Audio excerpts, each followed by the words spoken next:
నమస్తే, welcome to max news. నేను మీ journalist అన్ని. ముఖ్యంగా తెలంగాణ రాష్ట్రంలో గత బీఆర్ఎస్ ప్రభుత్వం ఉన్నప్పుడు గొల్ల కురుమల జీవితాల్లో వెలుగులు నింపడానికి మాజీ సీఎం కేసీఆర్ ఎవరైతే ఉన్నారో బీఆర్ఎస్ పార్టీ అంతా కూడా గొల్ల కురుమల జీవితాల్లో వెలుగులు నింపుతామంటూ కూడా ఆత్మగౌరవ భవనం అయితే కట్టించిన పరిస్థితి. ఇప్పుడు ఆ ఆత్మగౌరవ భవనం గురించి పెద్ద ఎత్తున కూడా చర్చ నడుస్తుంది. ఎవరైతే దొడ్డి కొమరకి సంబంధించినటువంటి వారసుల్ని కనీసం అక్కడికి రానివ్వట్లేదు, కనీసం అక్కడ ఎవరు పట్టించుకోవట్లేదు, అసాంఘిక కార్యకలాపాలకి ఆ భవనం అంతా కూడా అడ్డాగా మారుతుందంటూ కూడా ఎవరైతే దొడ్డి కొమరయ్య వారసులు అనేక రకాలుగా కూడా ఆరోపించిన పరిస్థితి ఉంది. ప్రెస్ మీట్లు పెట్టి మాట్లాడిన పరిస్థితి కూడా ఉంది. కానీ ఏ ఒక్క కాంగ్రెస్ పార్టీ నాయకుడు కూడా పట్టించుకోవట్లేదు. పైగా ఎవరైతే మాజీ ఎమ్మెల్సీ ఉంటాడో మాజీ ఎమ్మెల్సీ కూడా దీని గురించి పెద్ద ఎత్తున కూడా అక్కడికి ఎవరైతే దొడ్డి కొమరయ్య వారసులు ఉంటారో వాళ్ళు వెళ్ళకూడదు, ఒకవేళ వెళ్తే వాళ్ళ మీద దాడులు చేయడం, ఇదంతా కూడా ఒక సంవత్సరంగా ఎపిసోడ్ల వారీగా నడుస్తుంది. అసలు దొడ్డి కొమరయ్యకి సంబంధించినటువంటి ఆత్మగౌరవ భవనం దగ్గర అసలు ఏం జరుగుతుంది ఏంటంటే ఒకసారి మీకు చూపిస్తా. ఫస్ట్ ఒకసారి మనం చూడొచ్చు, అక్కడ భవనం దగ్గర పూర్తిగా కూడా ఇది భవనం చూడొచ్చు. ఇది భవనం. అక్కడ మొత్తం మందు సీసాలు, అసాంఘిక కార్యకలాపాలు అక్కడ విపరీతంగా నడుస్తున్న పరిస్థితి. కానీ ఏ ఒక్క పోలీస్ అధికారి కూడా అక్కడికి వెళ్ళకుండా ఉన్న పరిస్థితి కూడా ఉంది. ఎవరైతే దొడ్డి కొమరయ్య వారసులు ఉన్నారో వారసులను కూడా అక్కడికి వెళ్ళనీయట్లేదు. శంకుస్థాపన చేసినప్పుడు ఫొటోస్ ఇవన్నీ కూడా వారసులను కూడా అక్కడికి వెళ్ళనీయట్లేదు. మన సీఎం రేవంత్ రెడ్డి గారేమో మందికి పుట్టిన బిడ్డల్ని నా బిడ్డలు అని చెప్పేసి ముద్దాడుతున్న ఘటనలు ఎన్నో ఉన్నాయి. అందులో ఇది కూడా ఒక ఘటన. ఎందుకు ఈ మాట అంటున్నానంటే, సీఎం కేసీఆర్ కట్టిన ఈ ఆత్మగౌరవ భవనం దగ్గర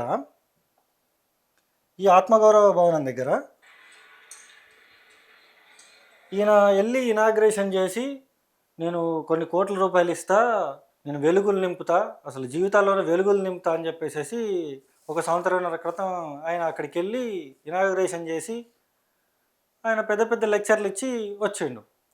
కానీ ఇక్కడ చూస్తేనేమో కనీసం వాళ్ళని ఎవరిని పట్టించుకోని పరిస్థితి. ఒక పక్కేమో వారసులేమో కనీసం నివాళులు అర్పించడానికో లేకపోతే జయంతులకో వర్ధంతులకో అక్కడికి వెళ్తే కనీసం వాళ్ళని కూడా వెళ్ళనివ్వకుండా ఉన్నటువంటి పరిస్థితి అక్కడ ఉంది.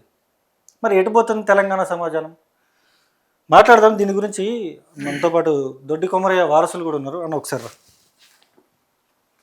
చెప్పండి, అసలు ఏం జరుగుతుంది? మీరు దొడ్డి కొమరయ్య వారసులుగా మీరున్నారు.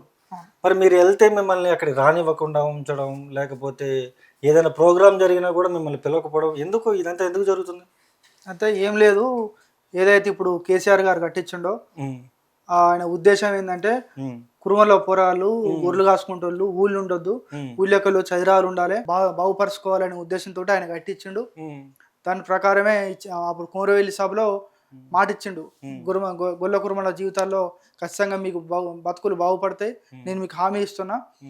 ఇంత గొప్ప చరిత్ర ఉన్న దొడ్డి కొమరయ్య ఇంత పెద్ద పేరు ఉంది కాబట్టి ఖచ్చితంగా ఆయన పేరు మీద హైదరాబాద్లో పెద్ద భవనం ఉంటేనే అది మనకు నిండుగుంట కడుపు నిండినట్టు అవుతుంది. ఏదో ఉపన్యాసాలు చెప్పి దంచుకొట్టడం కాదు, నేను మీకు మాట ఇస్తున్నా, మీరు రాసి పెట్టుకోర్రి, నేను ఇస్తా అని చెప్పిండు. ఆ మాట ప్రకారం వచ్చిండు. కోకాపేటలో 5 ఎకరాల స్థలంలో కేటాయించిండు, భవనం కట్టిండు, అంతా అయిపోయి ఉంటుండే. అయితే ఆ భవనం అన్ఫార్చునేట్లీ ప్రారంభించలేకపోయిండు. ఎందుకంటే అప్పటికే ఎలక్షన్ కోడ్ వచ్చేసింది, అప్పటికే తర్వాత పవర్ పోవడం, ఇక దాని తర్వాత పరిణామాలు మీకు తెలుసు. దాని తర్వాత ఏమైందంటే అంతా రెడీ అయింది, కట్టిండు, అంతా అయిపోయింది. ఇక ప్రారంభించేందుకు ఇప్పుడు ప్రస్తుతం ఉన్న ముఖ్యమంత్రి గారు రేవంత్ రెడ్డి గారు వచ్చిండు, ప్రారంభించిండు, అయిపోయింది. అయితే దానికి కూడా మమ్మల్ని విలువకుండా ఏం చేశారంటే కుట్రలు చేసిర్రు. అవి వీళ్ళ వారసులు చచ్చిపోయారు. అప్పుడు ముగ్గురు చచ్చిపోయారు, ఇప్పుడు ఉన్న వారసులు కూడా అది చచ్చిపోయారు, ఈ భూమి మీద లేరు. వారసులు లేరు, గీరసు లేదు, వాళ్ళతో మనకి ఏం సంబంధం? మనమే వారసులం, మనం దొడ్డుకోరే కూర్చున్న వాళ్ళమే మనము. కానీ వాళ్ళు ఎవరు? వాళ్ళ ఊరు లేదు, పత్త లేదు, ఇలా వద్ద కూడా రాని వద్దా అన్నట్టు చేసిర్రు. అప్పుడు కూడా కొన్ని ఛానల్ వాళ్ళు ఫోన్ చేసిర్రు, ఏం కథ మీరు బతికే ఉంటారు, మరి వాళ్ళు చచ్చిపోయారని చెప్తారు, మరి ఇది ఎక్కడ కథ, ఏం కథ అని అడిగిర్రు. అయితే మరి మేమైతే బతికే ఉన్నాం సార్, ఇది సాక్ష్యం అని వీడియోలు తీసినాం. వాళ్ళు కూడా పత్రికలలో కూడా రాసుకుర్రు, కొన్ని పత్రికలలో వచ్చిర్రు, వివరాలు సేకరించరు, మిమ్మల్ని రానియకపోవడం ఏందని అంతా అడిగిర్రు. ఇక దాని తర్వాత మేము పోలేకపోయినా, అక్కడ కూడా అయిపోయింది. అయితే దాని తర్వాత ఆయన ప్రారంభించిన ఏడాదికి ఈ భవనానికి చూద్దాం, మరి మా తాత పేరు మీద కట్టిన భవనం మరి ఎట్లుంది ఏం కథ మనం అప్పుడు ముఖం చూడమైతే చేయమైతే మరి రాష్ట్ర వ్యాప్తంగా గంత పేరున్న దొడ్డి కొమరయ్య పేరు ఉండే మరి ఆయన మరి వారసులుగా మనం ఏం చేస్తాం ఒకసారి సూచన వద్దాం కట్టి ఏడాది అవుతుంది కరెక్ట్ ఏడాదికి మరి ఎట్లుంది ఆడ రూపురేఖలు ఏం కథ అని అరుచుకుందాం అని పోయినాం. ఇక గంతే వాళ్ళు ఎవరైతే సంఘం మనుషులు ఉన్నారో ఇక వీళ్ళు అక్కడ రావద్దు రే ఇక మీరు అటు తరవాలే ఇటు తరవాలే అని ఇక వాళ్ళు ఆదేశాలు ఇచ్చుడు వీళ్ళు మీద వాడు ఇట్లా గలలు పట్టుడు సెల్ ఫోన్లు గుంజుకున్నాడు. మీరు ఎవర్రా మీరు ఎవరు ముట్టినవర్రా మీరు ఇటుకి రావద్దు అని ఇక అడ్డగోలుగా అనుడు అంతా ప్రారంభించడు. లొల్లి అయి ఉంటది ఇక్కడ.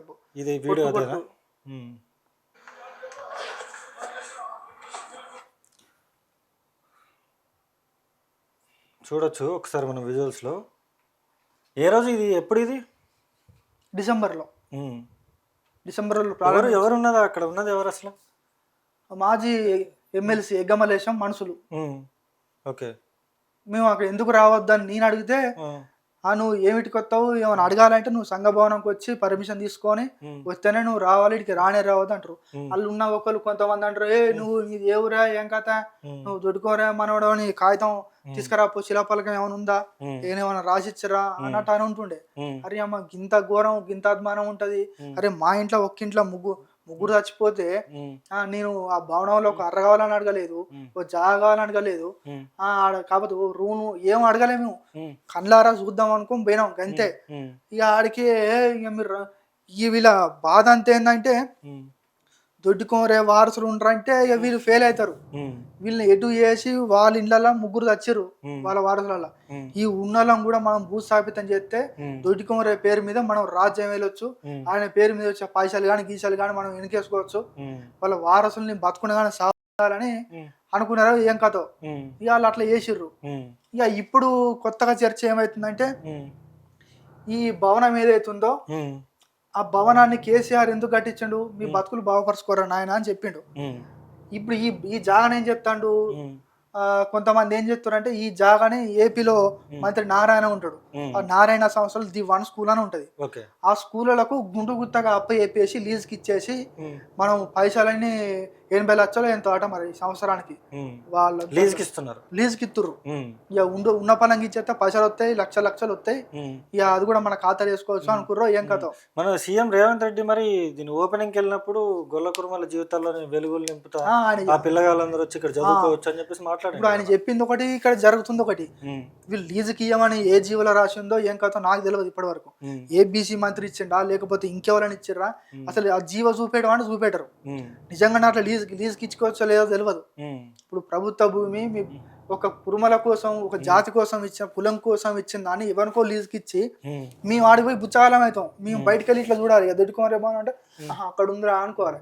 ఎందుకంటే ఈ నారాయణ సంస్థలు వీళ్ళ సెక్యూరిటీ వీళ్ళందరూ ఉంటారు. అప్పుడు మేము ఏముంటది పోనీకి ఉండదు, ఇక అంత వాళ్ళ పరం అవుతుంది. ఆ పరం కావద్దని చెప్పేసి ఒక దగ్గర 1-2 నెలల నుంచి ఇదే కొట్లాట అవుతుంది, ఇదే నడుతుంది దందా అంతే.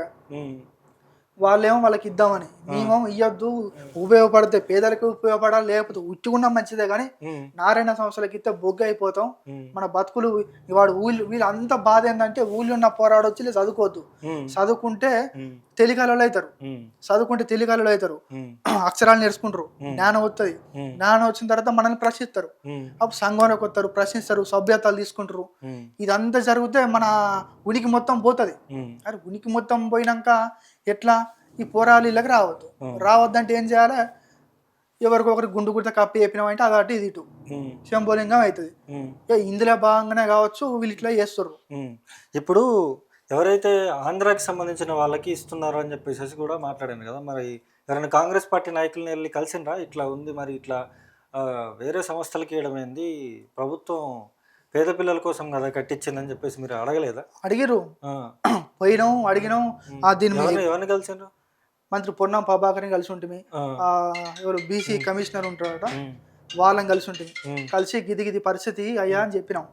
చెప్తే వాళ్ళు మేము ఫస్ట్ ఎగ్జామిన్ చేస్తాం, అసలు నాకు జరుగుతుంది నిజమా కాదా ఏం సంగతి అని అరుచుకున్నాక వి విల్ టేక్ యాక్షన్ అని ఒక ఆయన పేరు ఏం పేరు ఉంటుంది కమిషనర్ అట, ఆయన హైదరాబాద్ కమిషనర్ పేరు ఉంది, ఆయన పేరు తక్కువ యాద కొత్తలేదు, ఆయన చెప్పుంటుండే. సరే అనుకున్నాం, ఇక అది అట్లా నడుస్తుంది, అది నడుతూనే ఉంది. వీళ్ళు వచ్చి మొన్న ఆ నారాయణ వాళ్ళ కోడలోళ్ళు వచ్చి ఇంకొక ఫోటో ఉంటుంది, వాళ్ళు వచ్చిర్రు, ఇదేమో నడుతూనే ఉంది. ఇదా ఇగో ఇవి వాళ్ళ కోడలు వీళ్ళు వీళ్ళందరూ వచ్చి ఇక్కడ భూమి పూజ చేస్తారు. దేనికోసం? ది వన్ స్కూల్ కడతాందుకు భూమి పూజ చేస్తారు. వీళ్ళు ఎవరు వాళ్ళు పెద్ద మనుషులు ఉంటారో మీకు తెలుసు. ఇక ఇంత మించి సాక్ష్యం ఏముంటది? ఇక వీళ్ళు కానీ వీళ్ళంతా ఉంటారు, భూమి పూజ చేసుకోరు, అయిపోతుంది. ఇక అయిపోయినట్టే దీని కథ. దొడ్డి కొమరయ్య వారసులు మీరు మిమ్మల్ని పిలవాలి, లేకపోతే మిమ్మల్ని పిలవకపోతే కూర్చోబెట్టుకుని మాట్లాడుకోవాలి. మిమ్మల్ని పిలవకుండా మరి ఇదంతా చేస్తున్నారు కదా. అంటే ఇప్పుడు సమాజం దృష్టిలో దొడ్డి కొమరయ్య కుటుంబంలో దొడ్డి మల్లయ్య, దొడ్డి కొమరయ్య, దొడ్డి ఆగయ్య చచ్చిపోయారు. వాళ్ళ వారసులని మేము ఉన్నాం కదా, వీళ్ళని కూడా చంపినట్టు సమాజంలో క్రియేట్ చేసుకుంటే అయిపోతుంది. ఇక ఒళ్ళు అడుగుతుంది. మనమే ఇప్పుడు దొడ్డి కొమరయ్య భవనానికి దొడ్డి కొమరయ్య వారసులు రారు, జయంతి వర్ధనంతులకు రారు. ఇవన్నీ జరుగుతాయి కాబట్టి వాళ్ళ వారసులు లేరు అని క్రియేట్ చేస్తే అయిపోతుంది. లొల్లి అడుగుతుంది. బతుకుండగానే సమాజ్ చేసినట్టు అవుతుంది కథ. అది వ్యవహారం. ఫైనల్గా అసలు మీకు ఏం కావాలని చెప్పేసి అనుకుంటా ఉన్నారు? వీళ్ళేమో భూమి పూజలు చేస్తూ ఉన్నారు, మీరు అక్కడికి పోతేనేమో మీ మీద దాడులు చేస్తున్న పరిస్థితి ఉంది. భవనం దగ్గరికి మిమ్మల్ని ఎవరిని పంపించట్లేదు, అక్కడ అసాంఘిక కార్యకలాపాలు ఇవన్నీ నడుస్తూ ఉన్నాయి. మరి సీఎం కేసీఆర్ ఏమో మీకోసం ఇంత పెద్ద భవనం కట్టిండు, మీకు కొద్దిగా ఏదైతే బడ్జెట్ ఉంటుందో ఆ బడ్జెట్ కూడా కేటాయించండు. దీని పక్కనే ఎవరైతే యాదవ సామాజిక వర్గానికి సంబంధించినటువంటి బిల్డింగ్ కూడా అదే పరిస్థితి ఉంది.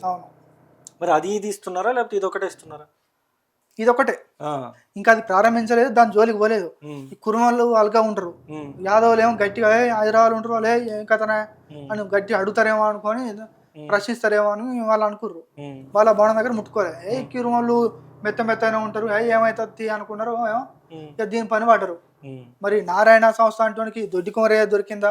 ఇప్పుడు కేసీఆర్ కేటాయించిన ఈ 5 ఎకరాల స్థలమైనా హైదరాబాద్ చుట్టుపక్కల బొచ్చడి ఎకరాలు ఉన్నాయి. ఆయన తలుసుకుంటే 100 ఎకరాలు కొనుక్కోవచ్చు, కట్టుకోవచ్చు. ఈ దాంట్లో ఎందుకు కట్టుకోవాలనేది మా కథ. ఇప్పుడు పోరాలు వచ్చి చదువుకుంటారు అనేది మా ఉద్దేశం. ఇప్పుడు నా చదువు అయిపోయింది. ఇప్పుడు నేను వాళ్ళు ఉండేటోని కాదు, చదివేటోని కాదు. ఇప్పుడు నా కింద ఉన్న వాళ్ళు పోరాలు, బచాలు, ఊళ్ళో ఉన్న వాళ్ళు, గొర్రెలు కాసుకుంటారు, 10వ తరగతో 9వ తరగతో ఇంటర్ చదువుకుంటూ ఉంటారు. వాళ్ళందరూ హైదరాబాద్కి వచ్చి జ్ఞానం నేర్చుకోవాలని వీళ్ళకి వస్తారు. వీళ్ళకు రావద్దనేమో వాళ్ళు. నువ్వు చెందితే పోరాళ్ళకి చెందాలి, లేకపోతే ఉట్టిగున్న పడవ కూడా మంచిదే. కానీ వాళ్ళు నారాయణ సంస్థలో పోతే ఏముంటుంది? ఆడ మొత్తం గిట్టు పెట్టినట్టు ఉంటుంది. ఇక రాళ్ళు వేసుకుంటారు, కచ్చ కట్టుకుంటారు, పోరాళ్ళని రానియరు. అంత కథ వేరే ఉంటుంది అప్పుడు. సో అందుకని ముందు జాగ్రత్తనే దీని మీద కొట్లాడుతూనే ఉన్నాం. మా వాళ్ళు కొంతమంది ఇప్పుడు ఈ ఏప్రిల్ 1వ తారీఖున ధర్నా చౌకలో పెద్ద ఎత్తున ధర్నా చేస్తారు. సోమాజిగూడల ప్రెస్ క్లబ్ లో రౌండ్ టేబుల్ సమావేశం. పార్టీ నాయకులు హరీష్ రావుని కలిసినాం. హరీష్ రావు, కేటీఆర్, ఇంకపోతే కొంతమంది కలిసిర్రు. వాళ్ళని కూడా సరే మరి అట్లా కేటాయిస్తారు ఏం కదా, మరి మీకు ఇచ్చిన కాజ్ వేరు, అక్కడ జరుగుతుంది వేరు. హరీష్ రావు గారు ఏమన్నారంటే ఫస్ట్ అక్కడ ఏమైతుందో మేము క్లియర్ గా తెలుసుకుంటాం. దాన్ని తెలుసుకున్న తర్వాత ప్రతిపక్ష గొంతుగా మాది బరాబర్ వినిపిస్తాం. ఎందుకంటే దగ్గరుండి పనులు చేపించింది, దీనికి నిధులు కేటాయించడానికి కీలక పాత్ర వహించింది హరీష్ రావు గారు. ఎందుకంటే ఏదైతే మాజీ ఎమ్మెల్సీ ఎగ్గమల్లేశం ఉండో, ఆ ఎగ్గమల్లేశం హరీష్ రావుకు చాలా సంబంధాలు ఉంటాయి అనమాట. సో వాళ్ళిద్దరి సంబంధంలో టక చేసేసారు, అయిపోయి ఉంటుండే. సో ఆయన మేము ఇచ్చిన కాజ్ వేరు, జరుగుతుంది వేరు కదా. మేము డెఫినెట్ గా దాన్ని మేము ఫైట్ చేయగలుగుతాం. ఇప్పుడు ఈ మాజీ ఎమ్మెల్సీ అనే ఆయన ఇప్పుడు కాంగ్రెస్ పార్టీలో ఉన్నాడు కదా. అప్పటి వరకు బీఆర్ఎస్ ఉండే, బీఆర్ఎస్ నుంచి ఆ ఎమ్మెల్సీ ఏదైతే పదవికాలం అయిపోతుందని దన్ను అని అల్లూరికి పోయి జరిగిండు. గది కథ. అసలు మీరు ఏం చేద్దాం అనుకుంటున్నారు? మరి రేపు ఎల్లుండు ధర్నా చౌక్ లో ధర్నా ఉంది అని చెప్పేసి అంటా ఉన్నారు. మరి ప్రభుత్వం స్పందిస్తుందని మీరు అనుకుంటా ఉన్నారా? ప్రభుత్వం దాకా చేరవేస్తారో లేదో మాకు తెలియదు. ఎందుకంటే ఇప్పుడు నేను ఒక్కనున్నా, నాతో పాటు ఒక 100-200 మంది ఉన్నారు. ఫైట్ చేస్తాను, కొట్లాడుతాను, మీడియాలో పేపర్లకు ఎక్కిస్తాను. కొన్ని పేపర్లు ఎక్కిస్తాను, కొన్ని పేపర్లు ఎక్కిస్తలేవు. మా బాధను వాళ్ళ దగ్గర దాకా తీసుకుపోతలేవు. పోయే దగ్గరకు వచ్చరికి కాలు పెట్టి తొక్కుతురు కొంతమంది. ఇక ప్రభుత్వం దాకా పోతలేదు. సరే నిజంగా మరి ప్రభుత్వం మంచి ఉద్దేశం ఉంటే ఇది డెఫినెట్ గా రేవంత్ రెడ్డి అంటే ఆయన ముఖ్యమంత్రి ఉండు కాబట్టి ఆయన పేదల పక్షాన ఉంటే ఇది నిజంగానే బీసీలకు న్యాయం జరగాలనుకుంటే ఆయన ఇమీడియట్ గా తక్షణమే ఏప్రిల్ 3వ తారీఖు దొడ్డి కొమరయ్య 99వ జయంతి వేడుకలు రవీంద్ర భారతిలో జరుగుతున్నాయి. అప్పటి వరకైనా దీని మీద ఏదో ఒక క్లారిటీ ఇస్తారని మనస్ఫూర్తిగా కోరుకుంటున్నాం. లేదంటే ఇక ధర్నాలు అయితాయా, లేకపోతే ఇది మాత్రం నారాయణ సంస్థకు పోవద్దని నేను ఖచ్చితంగా ఇదే ధర్నా చౌక్ పోతాం కాకపోతే పెట్రోల్ పోసుకొని సావనైనా వస్తా నారాయణ సంస్థకి అయితే ఇచ్చే ప్రసక్తి అయితే లేదు. ఎందుకంటే పోరాళ్ళ జీవితాలు ఆగమైపోతే ఇంకోటి ఎవడు కూడా దాని దగ్గర కూడా పోలేడు. కాకపోతే ఆత్మాహుతి అని నేను సావనైనా వస్తా దీనికైతే ఇచ్చే ప్రసక్తి అయితే లేదు. నాకు వారసునిగా నాకు కొట్లాట నేను చేయదలుచుకున్నాను. అది చూసుకోవచ్చు. ఎవరైతే దొడ్డి కొమ్మరి ఉన్నారో భూమి కోసం భుక్తి కోసం ఆయన ఎన్నో పోరాటం చేసి ప్రాణత్యాగానికి కూడా ఆయన సిద్ధపడ్డ పరిస్థితి. కానీ ఇక్కడ చూసుకుంటేనేమో సీఎం కేసీఆర్ ఏమో ఈ మాజీ సీఎం కేసీఆర్ ఏమో సీఎంగా ఉన్నప్పుడు ఈ భవనం కట్టిండ్రు. ఇప్పుడు ఈయనేమో మొత్తం అంత నారాయణ కాలేజీలకి లేకపోతే చైతన్య కాలేజీలకి ఆంధ్ర పెత్తందారులకి ఈయన మొత్తం తెలంగాణ సంపద అంతా మూటగట్టి మంచిగా ఇస్తున్న పరిస్థితి.